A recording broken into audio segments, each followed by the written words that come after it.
প্রিয় দেশবাসী, আসসালামু আলাইকুম। আজকে একটা বড় অর্জনের দিন। নতুনভাবে মুক্তিযুদ্ধ, সেই মুক্তিযুদ্ধে আমরা জয়ী হয়েছি। আমাদের তরুণ সমাজ তারা মুক্তিসেনা হিসাবে বীরের বেশে আমাদের সবাইকে উদ্ধার করে নিয়ে গেছেন। আপনারা সকলে জানেন, আমরা সকলে সবচেয়ে প্রথমে আমি তাদের অভিনন্দন জানাচ্ছি, এই বীর মুক্তিসেনাদের। আর যারা নিহত হয়েছেন তাদের আত্মার মাগফিরাত কামনা করছি, তাদের প্রতি গভীর শ্রদ্ধা জানাচ্ছি। যারা আহত হয়েছেন তাদের প্রতিও আমার সমবেদনা এবং আমার অভিনন্দন। আল্লাহ তাদেরকে দ্রুত আরোগ্য দিন, এটা আমি আল্লাহর কাছে প্রার্থনা করছি। তারা যেন সুস্থ শরীরে আবার আমাদের দেশ গড়ার কাজে এগিয়ে আসতে পারে, সেই জন্য আল্লাহ যেন তাদেরকে তৌফিক দেন, সেটাও আমি তার কাছে আজকে চাচ্ছি, তার কাছে দোয়া চাচ্ছি। আমরা দীর্ঘদিন থেকে এই বাঙালি জাতি বৈষম্যের বিরুদ্ধে সংগ্রাম করেছে। সর্বশেষ পাকিস্তানের বিরুদ্ধে যে সংগ্রামটা হয়েছিল সেটা হয়েছিল আমাদের বৈষম্যের বিরুদ্ধে সংগ্রাম। বাঙালি জাতিকে তারা বিভিন্নভাবে বৈষম্যের শিকার করা হয়েছিল। আমরা বিভিন্নভাবে তাদের থেকে অনেক কিছুতে বঞ্চিত হচ্ছিলাম। তার ফলে আমাদের আন্দোলন সংগ্রাম।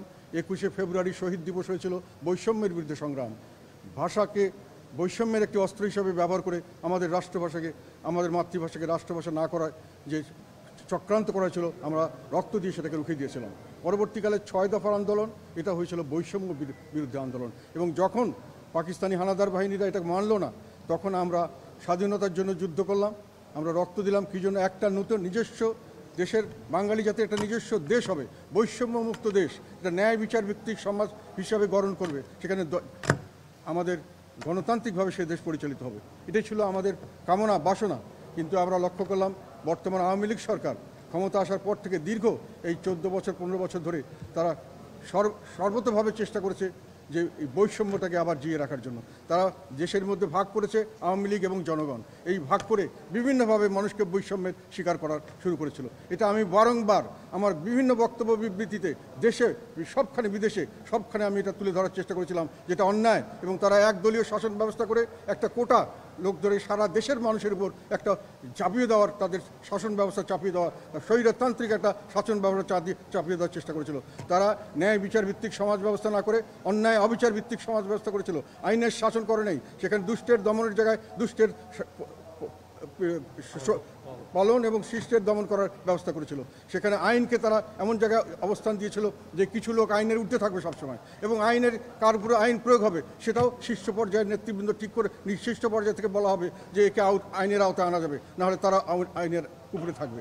তা সাধারণ মানুষকে তারা গরু ছাগলের মতো মনে করেছিল।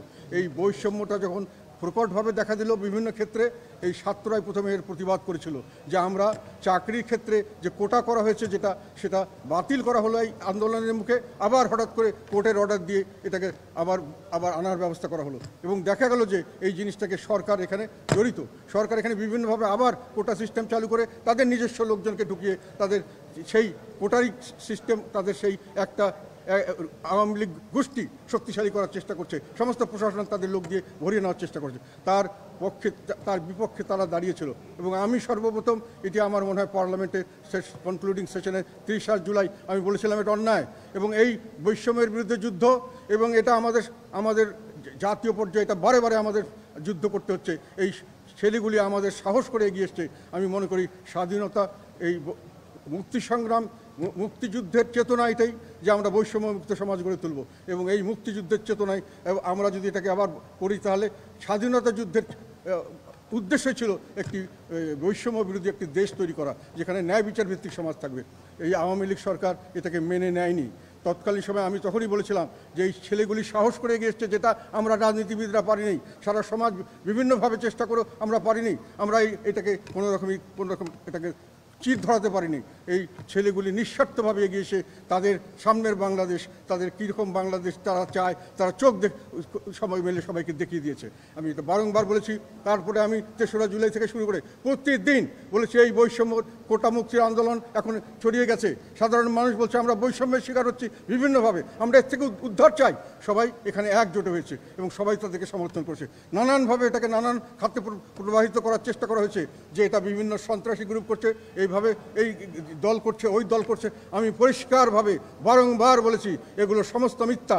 সাধারণ জনগণের সঙ্গে জড়িত হয়েছে, সাধারণ জনগণ তাদের স্বার্থ দেখছে, তাদের বাচ্চা কাচ্চাদের মুখের দিকে তাকাচ্ছে, তাদের আত্মীয় স্বজনদের দিকে তাকাচ্ছে। সেখানে সেনাবাহিনীর লোক আছে, সেখানে আইন শৃঙ্খলা রক্ষাকারী বাহিনীর লোক আছে, সব রকম লোক আছে। এখানে আপনার এটাকে এইভাবে দেখবার উচিত নয়। আপনারা বৈষম্যের যে করছেন এটাকে বাতিল করেন, যে কোনোভাবে হোক। আমরা চাই বৈষম্যমুক্ত সমাজ, যেটা ছাত্ররা চাচ্ছে সেটাকে মেনে নেন। যাই হোক, দীর্ঘদিন পরে তারা মানেননি, একটার পর একটা যে চাপিয়ে গেছেন। আমরা কিন্তু সর্বোত্তকভাবে সবসময় এটার পক্ষে ছিলাম এবং সবসময় এর পক্ষে আমরা কাজ করেছি। রংপুরে আমার কনস্টিটিউয়েন্সিতে সেখানে এখনও প্রায় 20-25টা ছেলে অ্যারেস্টেড হয়েছে এই আন্দোলনের সময়, আর তাদের প্রচুর মানুষের নামে মামলা করা হয়েছে, এখনও তারা পালিয়ে আছে।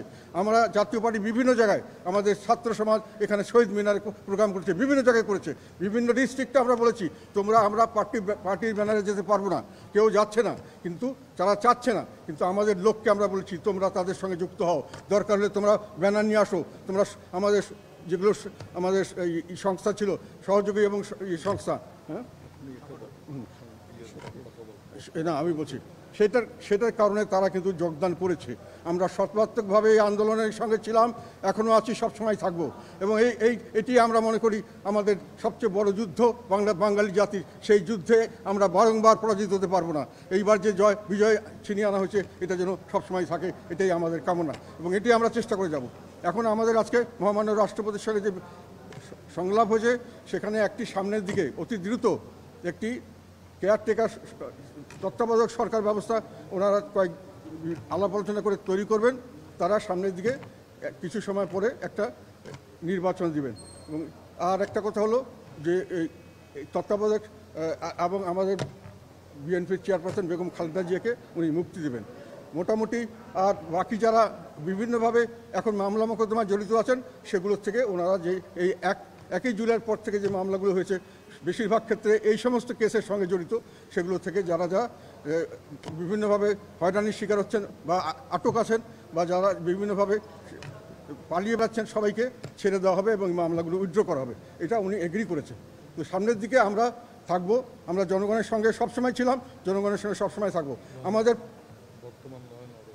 আর বর্তমান যেটা সবচেয়ে বড় সমস্যা হতে পারে, আমি অনেকবার এইরকম টেলিভিশনের সামনে বলেছি যে এইরকম ধরনের পতন যখন ফরাসি বিপ্লব হয়েছিল, তখন কিন্তু বাস্টিলের যে প্রাসাদ, যখন আইন শৃঙ্খলা যখন ভেঙে পড়েছিল, তখন সাধারণ মানুষ যারা এই আন্দোলনের সক্রিয় সমর্থক ছিল, আন্দোলনের সঙ্গে জড়িত ছিল, তারাও অনেক কষ্টের সম্মুখীন হতো। তাদের অনেককে আবার গিলেটিনে তাদের মাথা কাটা হয়েছে। কাজে আইন শৃঙ্খলা সঠিকভাবে রাখতে হবে। একটা কথা মনে রাখবেন, আমাদের দেশের অর্থনৈতিক অবস্থা অত্যন্ত করুণ। এই মুহূর্তে আমাদের রিজার্ভ নেই, একেবারেই শূন্যের করে বলা যায়। আমাদের আয় কমে যাচ্ছে, আরও এক্সপোর্ট কমে গেছে, আরও কমে যাবে। আমাদের মধ্যে ইনভেস্টমেন্ট নাই, নতুন কোনো ইনভেস্টমেন্ট আসবে না। যারা ইনভেস্ট করেছে তারা চলে যাচ্ছেন। সামনের দিকে বড় বিভিন্ন জায়গায় বিভিন্নভাবে আমাদের অর্থনীতি এখন পঙ্গু হয়ে গেছে।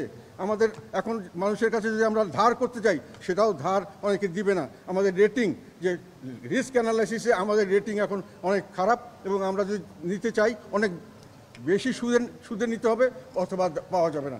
তাদের ফলে আমাদেরকে এটার দিকে দেখতে হবে। এটার জন্য একটা বড় জিনিসের দরকার, সেটা হলো আইন শৃঙ্খলা ঠিক রাখতে হবে। আইন শৃঙ্খলা ঠিক না হলে দেশ স্বাভাবিকভাবে চলতে পারবে না। স্বাভাবিকভাবে না চলতে পারলে দেশে বড় ধরনের সমস্যা সৃষ্টি হবে, অর্থনৈতিক সমস্যা, জিনিসপত্রের দাম বাড়বে, দুর্ভিক্ষ দেখা দিতে পারে, মানুষ না খেয়ে মারা যেতে পারে। এগুলো মনে রাখবেন। কাজেই আমরা সবাই দায়িত্বশীল হন, যে অর্জনটা আমরা অর্জিত হয়েছে সেটা যেন কোনো ক্রমেই হাতছাড়া না হয়ে যায়, কোনো ক্রমেই যেন এর সুফল থেকে জনগণের সামনে বঞ্চিত না হয়।